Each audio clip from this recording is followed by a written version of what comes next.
मित्रांनो, आपल्या दैनंदिन जीवनामध्ये आपण बऱ्याच अशा गोष्टी ऐकतो की ही गोष्ट व्हायरल झाली, ती पोस्ट व्हायरल झाली, हा सेलिब्रिटी जास्त काहीतरी त्यानं कुठेतरी कांड केला किंवा काहीतरी केला, ठीक आहे, तो जास्त व्हायरल झाला. पण मित्रांनो, कधी असा विचार केला की माझा सीमेवरती लढणारा माझा जवान किंवा माझा बळीराजा शेतकरी जो 12 महिने राबतो, हां, त्यांच्या दुःख, यातना, कष्ट कधी तुम्ही कुठे व्हायरल करण्याचा कधी प्रयत्न केला आहे का? बाकीच्या सगळ्या गोष्टी आपण व्हायरल करण्याचा प्रयत्न करतो, मनोरंजन बघतो, आता सोशल मीडियावरती जो तो उठतो काही करायला बघतो.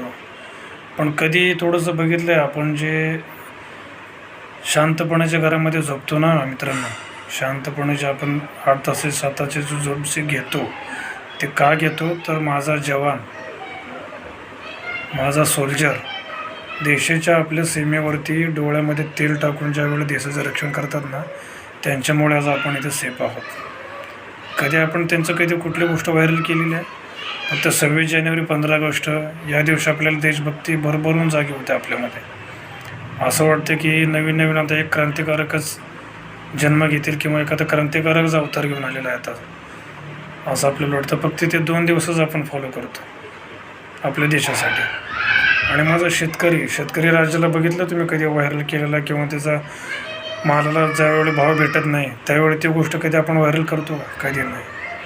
कारण तुम्ही जे 2 वेळचं जे जेवण जेवतो ना, तुम्ही किंवा मी, तर ते शेतकऱ्यामुळे मित्रांनो.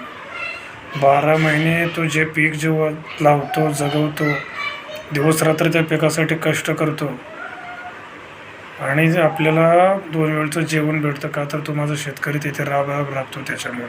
मी स्वतः एक शेतकरी पुत्र आहे, ठीक आहे, मी स्वतः एक शेतकरी आहे. ह्या 2 व्यक्तींच्याबद्दल मला खूप कळवळा वाटतो आहे, ठीक आहे, तुम्हालासुद्धा वाटला पाहिजे. बऱ्याच गोष्टी तुम्ही व्हायरल करता, इकडे हे झालं तिकडे ते झालं, पण या दोघांचेसुद्धा कष्ट, यातना, जसा माझा जवान, जय जवान जय किसान, फक्त 15 ऑगस्ट 26 जानेवारीला घोषणा देऊन होणारी गोष्ट नाही आहे.